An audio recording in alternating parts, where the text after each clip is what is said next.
Well, voting is underway in Kansas, that state holding a special election to fill the House seat vacated by CIA Director Mike Pompeo. President Trump backing Republican candidate Ron Estes, tweeting, quote, "Ron Estes is running today for Congress in the great state of Kansas. A wonderful guy. I need his help on health care and tax cuts reform." But the race between Estes and Democrat James Thompson is surprisingly competitive. So will this be an indicator of what's to come in 2018? Here now, Noelle, Nikpour, GOP fundraiser, and Marcy, Stech, Democratic strategist. Well, Noelle, the media is just dying for a Democrat win in Kansas. They've already, and I know how, I worked for a newspaper for 14 years. I know that they've already written the headlines, which is that Trump loses his coattails. That's what they want. But could that backfire? Because a lot of what the media has hoped for in the past year has turned the other way around.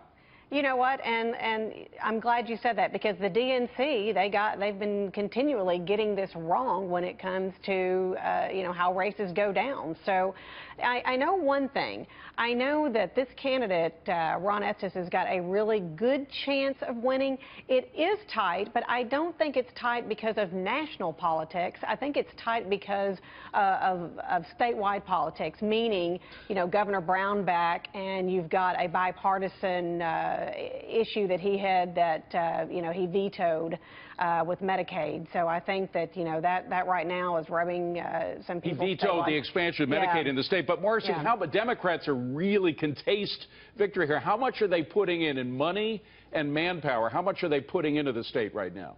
Well, look, this seat should be a slam dunk for Donald Trump, for the Republicans. We shouldn't even be having this conversation right now. This is a deep red state, a deep red district. Donald Trump won it by 27 points. So the fact that it is so tied right now and it is so close, it speaks everything that we need to know about Donald Trump and his base. They're not completely sold on him. Republicans are not energized, and Democrats are. That's the story coming out of today. Based on some of the failures with health care, that is true. And it is also true, as you say, 60%. The state went for Donald Trump by 60%, a huge majority, Noelle. Is Trump or Congress to blame for what's been happening there in the slippage of the GOP? I think nationally, I think you can point at Congress. I think people are still behind Donald Trump. I think they still believe in Donald Trump. And look, a lot of his base really feels like he is working for them. Even some things have not turned out, the way, like with the health care bill originally, things haven't turned out the way that we wanted them to turn out. That people still believe that it's not Donald Trump's fault because he's initiating it, so it's not his fault. Like I said, if Ron Estes doesn't win, it's not because of the national brand and the National Republican Party and the fact that the Republican Congressional Committee is putting $100,000 in ads this week. It's not because of that. It's because of statewide and local things that are going on. Well, Marcy, final word to you, Marcy. I'm just want politicians and political players have a way of overplaying their hand. Clearly, the Democrats have a hand here. There has been slippage in the GOP. Is there a possibility Democrats could overplay that hand? Well, look, I think looking at tonight's race, it's going to be close, but I'm really excited about next week looking at the special election in Georgia's 6th Congressional District.